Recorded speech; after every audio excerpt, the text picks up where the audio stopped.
Hello everybody and welcome back to the Overlap Breakdown channel. Unfortunately, I'm on my own in the studio this morning, but we are here to cover the crisis that is Thomas Frank's Tottenham Hotspur and whether or not they're genuinely going backwards. Before we get into this, I want to say thank you very much again for the support on the channel. It's been outstanding as usual, and we want to hit 50,000 before the end of 2025 as our main goal on the channel. So if you do enjoy the pieces, please don't forget to like, comment, share, subscribe to the channel. It keeps us going for forever, ever long, hopefully. So we are here to talk about Thomas Frank. I am on my own today, and I want to speak about, more importantly, why it's gotten so bad at Spurs. We've covered a vast majority of their issues, but over the last 3 or 4 games, the games that you'd expect Thomas Frank to deliver somewhat one-off performances in, whether or not that's the game against Arsenal away, PSG away, even the Fulham at home game, they're not really delivering anything at the moment, Tottenham, and I want to explain to you how bad it has really got under Thomas Frank. And I'm never going to ever sit here and call for a manager to be sacked, but at the moment, the tide is really turning at Tottenham, and the fans are disconnected with the players. There's tickets that they're paying to watch this football is extremely high price. They're going at home. They've only won one since the Premier League started at home, which is against Burnley on the opening day. They are very, very bad, especially at home. And before you're probably watching this, or after you're watching this, they will be playing at St James's Park against Newcastle at 8:15 on Tuesday, which is a very, very tricky game, one they've already lost this season in the Carabao. So I want to explain to you, of course, they've only won 1 at home in the Premier League this season. They've drawn 2 and lost 4. That's pretty shocking on face value for a top 6 team. The last 10 matches, they've won 2, drawn 2, lost 6. Spurs have actually only produced more than 1 expected goal in 5 games in the Premier League season. 8 of them have come below 1 expected goal. And depending on how well or not you trust underlying data, this was a very early part of Tottenham under Thomas Frank where people were going, are they overperforming? And that does seem to have come down quite a bit. And Bournemouth have only won 1 game away from home in the Premier League, which was against Spurs. Fulham have only won 1 game away from home in the Premier League against Spurs, and Wolves have only got 1 point away from home in the Premier League against Spurs. So that is showing that the games they are playing are not coming against very, very tricky opposition. And that is how bad it has got. I've got an even worse table to show you that in the calendar year for ever-present Premier League teams, 2025, Tottenham have the least points out of any of them teams at home in the Premier League. They have only got 12 in 16 Premier League games. They have also scored the least of any Premier League team in that time. So we are talking, in 2025, Tottenham Hotspur are convincingly the worst home playing football team in the league. And it has reached a point now at Spurs where it does feel like it's come a little bit more than tactics. There is a massive disconnect between the board, the players, the manager, some of the things that have come out since the Fulham game. It's very, very bad. It looks really bad. Now, I want to explain to you that we've often talked about Spurs in build-up. Now, in build-up, Spurs are still facing issues, but the problems against these teams at home, especially like your Wolves, your Fulhams, are coming in the final third. Thomas Frank, when he joined Tottenham, talked about playing on a progressive, brave, attacking style of play. That is not what we're seeing right now. We've got a whole segment coming on the midfield two in Paulinho Bentancur in the FM26 segment, which we'll go on to speak about his justification for playing these two consistently.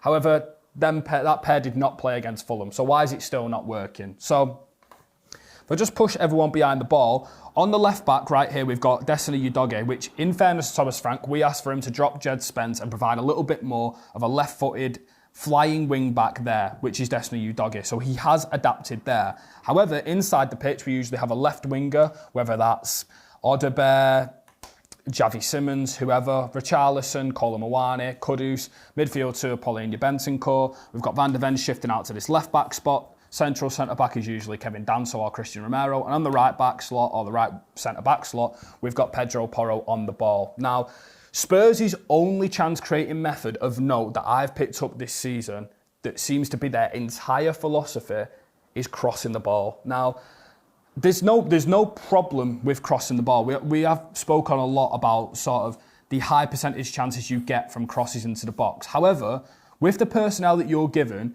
you cannot really be relying on crosses this much. Whether or not it's a Kudus in swinger like this, whether or not it's passed backwards to Pedro Porro and he whips it in, there's got to be an element of depth when it comes to creating chances against these lower oppositions. And positionally, it is far too strict. And if I just take it back to what they're doing on the ball, we often seen this against Fulham. We've seen it in other games, Copenhagen, they even look to do it. But this is far too stagnant. And somewhat, you could even agree that these two players who are playing here aren't necessarily well suited to these pocket roles. And Kudus is isolated out wide on the right with Pedro Porro, and it seems like absolutely everything for Tottenham is coming down this right-hand side with no real edge to their attacking quality. And their inability to break a line and to slip runners into behind does stem from the midfield, but it also stems from the way that they are being set up. Spurs have played the least through balls out of any team in the Premier League this season by a country mile. So that is obviously coming from the initiative of the centre-backs, the midfielders, the lack of ability to break a line and find people in these pockets of space. And it's because we often see this horseshoe movement where everything is just worked around the penalty area like this. And it just goes back and forth until it's either worked back to the keeper, then punted long, and so on. In the Premier League, their expected goals is 17th, their expected goals against is 13th, their expected goal difference is 17th.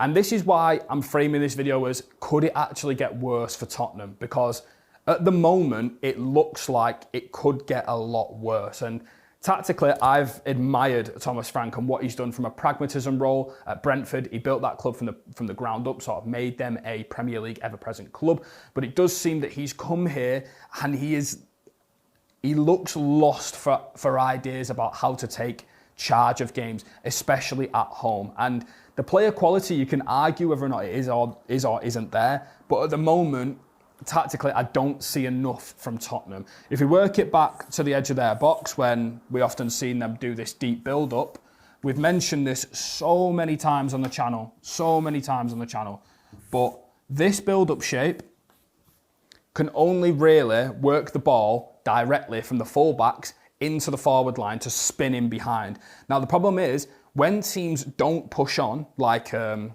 Arsenal, a PSG, a Manchester City, when them teams don't pressure, how do you respond to that? And Thomas Frank has now got a dilemma where he thinks about the double pairing in midfield of Palhinha Bentancur and the balance between them two and Archegay and Lucas Bergvall. I am now going to throw it on into our FM26 sponsored segment, talking about the midfield pairing and the problems that Thomas Frank faces there. Okay, now moving on into our Football Manager 26 sponsored segment, I'm going to touch completely on Spurs' deep build-up and the questions that have been asked of their defensive midfield partnership, why they look so stagnant on the ball. I've talked about Spurs in the final third against the deep block. I've spoke about them when they're pressing against possession from the other team. Now I want to speak about something that a lot of Spurs fans have been really bewildered by, which is Spurs in deep possession. Now, if we're going to exclude the Fulham game, the common two defensive midfielders have been Palhinha and Bentancur. A lot of fans have been having a pop at the manager for the selection, which is completely fine, but there is a massive trade-off to be understood with Spurs' midfield partnership and who plays there. So, as we mentioned at the top of the video, Spurs have got the least points out of any home team in 2025 in the Premier League, okay? So they have won 12 points from 16 Premier League home games. They've lost 10 out of 16. They have only scored 18 goals in that time. Now, if I throw that onto this season, they are second bottom in the home table, playing one more than the bottom team, Wolves. They've only got 5 points from 7 at home. This is where the pragmatism side of Thomas Frank does deserve to be a little bit questioned, whether or not it's the selection or what he's doing with the pair. Now, in the 4-2 build-up that we often see from Thomas Frank's Spurs, we have Christian Romero, Van der Ven, Destiny Udogie, Pedro Porro, and then we've got the two in midfield, and we've got a flat line of 5 usually. Now, these two players are responsible for dropping down the sides, picking up the ball and running forward with the ball. We often seen Xavi Simons, when he plays here, he often picks the ball up off the left centre-half in this pocket. Now, that, for me, is something that you could go, okay, well, that's a solution. But that player should not have to drop in if these two players are comfortable moving out of the defensive line of the cover shadow of the player. So we're talking about a player stood behind a presser. So if he's got the ball there, he cannot find Palhinha. This movement has to come, and there's not enough of them movements out of the cover shadow to take the ball over here and play forward. But Thomas Frank, whenever he's been questioned about his midfield two, always throws it back to, we need the legs in midfield and we need to compete for the second balls. And that is reflected in the stats of 19 bravery, 19 determination, 19 tackling for a player like Palhinha. For Bentancur, he's got 15 work rate, 15 tackling, 15 balance, 15 stamina. They're really, really respectable stats in terms of the defensive, the off-the-ball stuff. Now, I completely understand where Thomas Frank is coming from. You need elite level physicality players in the middle of your park to win second balls, to compete for duels, so on. At Tottenham Hotspur, in my opinion, I don't think you should be thinking like that when you are the worst team at home in the Premier League in 2025. I think there needs to be a little bit more adventure when it comes to Spurs' build-up and their players they're putting out, but also the tactics that are being given to the players. If we just imagine, let's just throw an absolutely random idea out. If the player just moves down, you want to get Kudus inside the pitch here, why not remove Pedro Porro from the build-up? And every time he's on the build-up anyway, he's launching long balls. So why don't we just move Pedro Porro here, ask the question, and have a midfielder rotate out wide and just stand there and ask a different question of the press of the opposition? Because now we've got 5 on the last line and we've only got 1 sitting midfielder. But at the moment for Spurs, what the opposition are doing is creating that box around the midfield too. And when Pedro Porro is here, the players are just standing in the line, as we've mentioned, of the striker who's pressing. And when the ball is worked out there, there's only one option for a Spurs player, and that is this. And that, for me, in nearly every build-up phase, is not good enough for a team like Tottenham Hotspur, who have won 1 game at home all season in the Premier League. And I'm not saying it's completely down to the 2 in midfield, but there has to be some nature of forward thinking and adventure in Spurs' build-up play. Their build-up is way too stagnant. It's got no adventure. It's got no fluidity. And he needs to do something to change that. I back him to do that. Very good manager. He's earned the time. But at the moment, that is Spurs' biggest issue in the Premier League right now. So we're going to move back on into the Spurs general analysis now as we go on to talk about how Fulham created them so many problems when it comes to the press. But if you do want to play Football Manager 26, the game was out last month, November 4th. And if you want to become your own team's manager, then please don't forget to purchase the game, which is now available to buy. And we'll move on to the next segment. Now, running through what I've made of Tottenham off the ball in the last few weeks and why they've gone from being such a defensively resilient team to one that is getting picked apart now when they jump out to press. Now, I've got some screenshots on your screen right now to show you the goal that Fulham scored in the first couple of minutes of the game against Tottenham. And we can see that Fulham have reset their build-up and their winger, Harry Wilson, is coming deep, enticing that press up from Destiny Udogie. So as the press is worked out, we can see how many Spurs players are ahead of the ball. Harry Wilson then looks to sweep inside of his left foot and play a ball into the back line of Spurs. Now, if we just look at the picture that I've got up on the screen right now, we can see that Kevin Danso is nodding the ball down to one player stood on his own in about 10 metres of space. And ahead of the ball for Fulham, there is 5 players. Now, we're talking about a Thomas Frank team that is obsessed with playing on the second balls. Now, they lose this second ball. Fulham run directly into Tottenham's penalty area. Chukwueze cuts it back. And then on the opposite side of the flank is Kenny Tete, who smashes it in. It's a bit of deflection off Destiny Udogie, but it's a really well-worked goal from Fulham. Now, I'm going to show you even more examples of what this sort of structure looks like for Tottenham against Fulham and why it looks so bad. So again here, 2-0 down, we can see that Fulham again have got that 4-2 build-up against Tottenham's 4-4-2. Calvin Bassey looks to smash the ball right into Raul Jimenez. He knocks it down. Samuel Chukwueze, after the man-to-man press is released. Samuel Chukwueze on the left, ready to pounce with the ball. He cuts through, but you can see the amount of space that's being created in between Spurs' midfield and defensive lines. Now, we're starting to see problems at Tottenham Hotspur that Thomas Frank has never encountered. You know, we're looking at a team who's Good on the ball, good off the ball, good at defending low, good at defending high, pressing, in between, mid-block, zonal, all that kind of stuff. It now looks like Spurs can't really do any of that. And that is where the wheels, for me, are starting to fall off in terms of you can't really identify what Spurs are currently being good at. Their high press is not as aggressive as, you think an Ange Postecoglou or a Pochettino team. It's not as aggressive as that.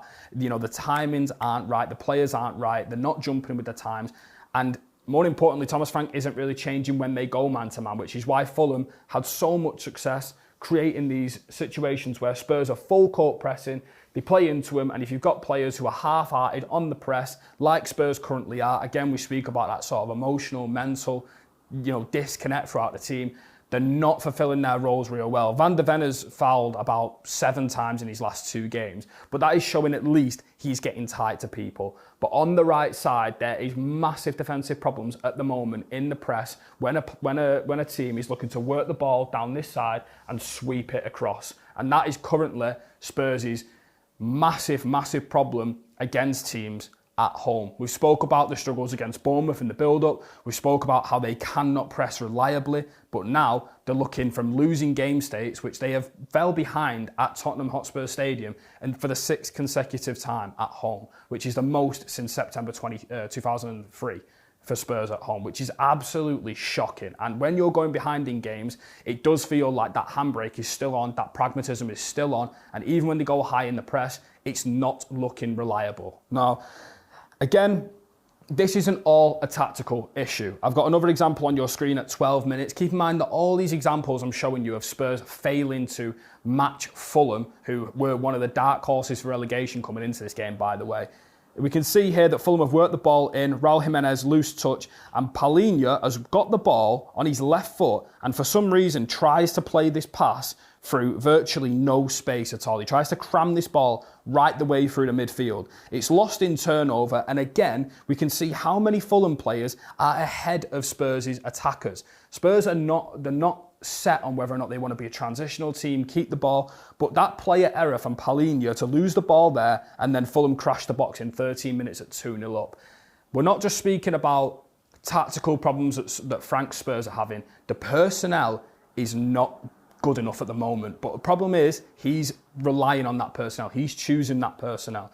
Spurs have the most missed controls and the most dispossessions out of anyone in the Premier League this season. That is not good enough for a Big Six team, regardless of who it is. That's not good for any team, to be honest. And what they're doing all the time is they're dropping one in, and because of that man-to-man pressure that Spurs are reliant on, if Josh King drops into the midfield like that, that massive gaping hole for Raul Jimenez to just leech off his right centre-half and come and play in the middle with the ball, he's always open against Tottenham Hotspur. And that is a massive problem that they are now facing. We've spoke about how bad they are in terms of progressing the ball through the build-up, through the 4-2, breaking through Palhinha, Bentancur, why it's going so direct from Porro in behind, why it's so wasteful, why they're so wasteful in the final third at creating chances. Very, very reliant on crosses, set pieces. They're not really scoring much or not creating much from open play outside of worldies, especially from Kudus in the game against Fulham again. It is getting worse and worse for Tottenham, and it's very, very early, and I do back Thomas Frank to turn it around, hopefully, for Spurs. But at the moment, they're not doing one thing well at all. And they are a club that is in the most crisis in the Premier League out of the Big Six, especially for me, because they're not just dropping off and they're not just losing how defensively solid they were in the first few games, how efficient they were against the Burnley. They're not even beating the big teams, or not even coming up with a plan against the big teams away from home. Now that looks like it's going to work. I think the game in the North London derby was a shocking, shocking performance from a tactical but also a personnel perspective, and it's a very, very worrying sign for Thomas Frank right now, and I don't know where they go from this, to be honest, and I'm not sure how much can change. If you're enjoying the video and want more tactical analysis and podcasts, please press the subscribe button below and hit the bell to enable post notifications. Because I'm on my own and I've got no co-host, I've actually tweeted out on my Twitter, which is HTOMUFC, I've got some questions that people have sent in from Twitter for me to answer who are Spurs fans. Reece Mullins said, would the recoveries of Solanke, Kulusevski as players who can hold the ball up effectively after going long make a bigger difference when we're trying to sit in? At the moment, it's very boot the ball to Richarlison, who loses it when we're under pressure again. 110%. I've spoke about Mohamed Kudus a lot on the channel being one of the only players for Spurs who can take the ball with their back to goal like that. Dejan Kulusevski extremely excels at that sort of thing, as well as Dominic Solanke, who can hold the ball up here when the ball is pinged into him. He's a hold-up striker. He's a wall striker. A lot better hold-up play than Richarlison. Kolo Muani's actually been okay in the past few games. I quite like him. I think he's a really good long leg stretcher, gets in the box slot, very lively. Someone who offers something a little bit different for Spurs when he's breaking in behind with them legs. The injuries are 100% one of the reasons that Thomas Frank will be sat there in the boardroom in a crisis meeting going, I've not got my team yet. I've not got the players yet. We're playing every 3 days. We're in Europe. We're in the Champions League, and I'm missing 3 massive players. Second question from Daniel Shack. Was hiring a manager who made his reputation with no possession model as a foundation to rely on and had a week to create a tailored game plans for oppositions absolutely suicidal when playing Premier League and Champions League every 3 days consistently for half a season?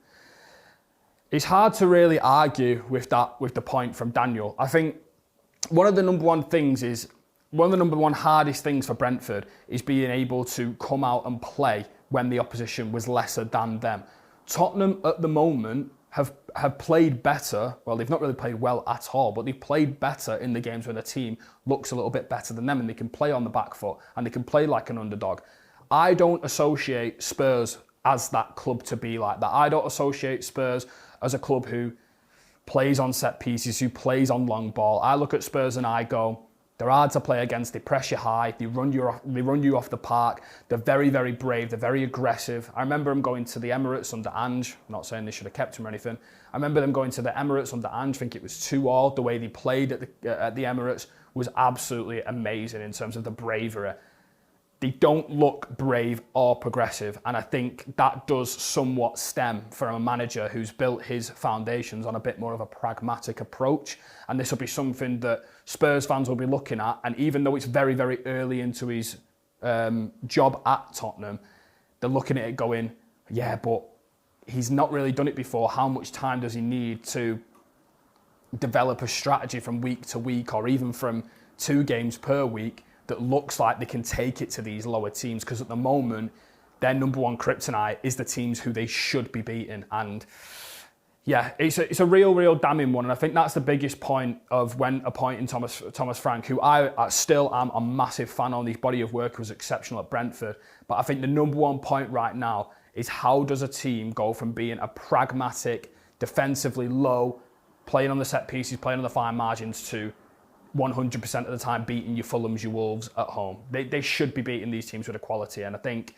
it comes from the principles, the handbrake being on, the set pieces, the game is so slow, the lack of risk-taking balls, the reliance on crosses looks really, really bad. So I think that is 100% a viable concern to have.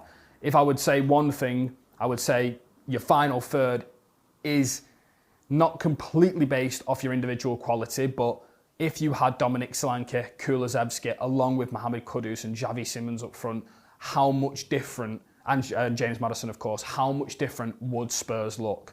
That's the only caveat I have to that point is his final third play only as good as the individual quality he's got in that final third right now, which I think is a lot of where he will be bouncing back at that argument going, well, I can only play with what I've got right now, which in the final third isn't much at all.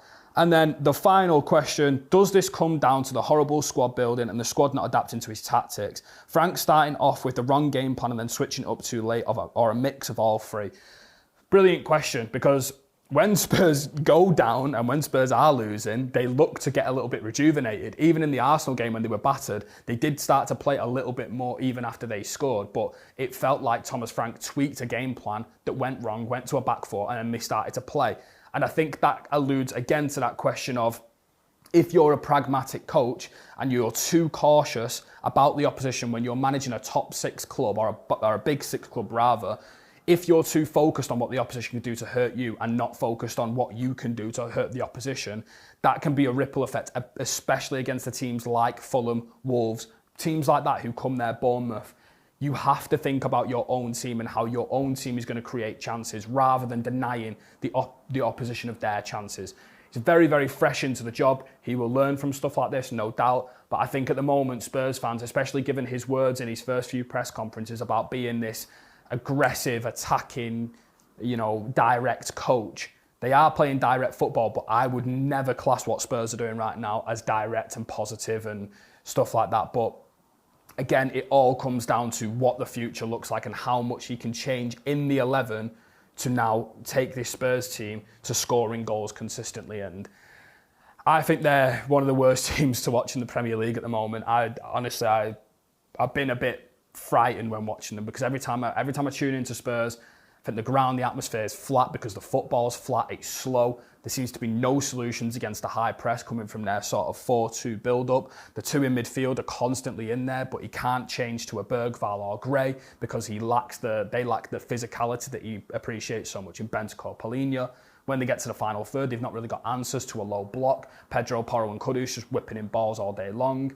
The set pieces are really good, fine margins, getting their goals, but that's not what I'd associate Spurs as. I'd associate Spurs as a risk-taking, direct pressing, on the front foot club, no matter what ground they go to. So, yeah, that is going to be it for this episode. And I am sorry to the Spurs fans who are watching this, who are thinking that, in my opinion, it probably won't get that much better at the moment, because the underlyings and the game-to-game, performances don't look like they are changing too much. And he is working with the hand he's dealt, and I 100% agree that the transfer windows of the last 4 or 5 seasons are somewhat catching up with Tottenham. But it looks at the moment that Spurs could fall down into some seriously worrying conversations. But it's early points in the season.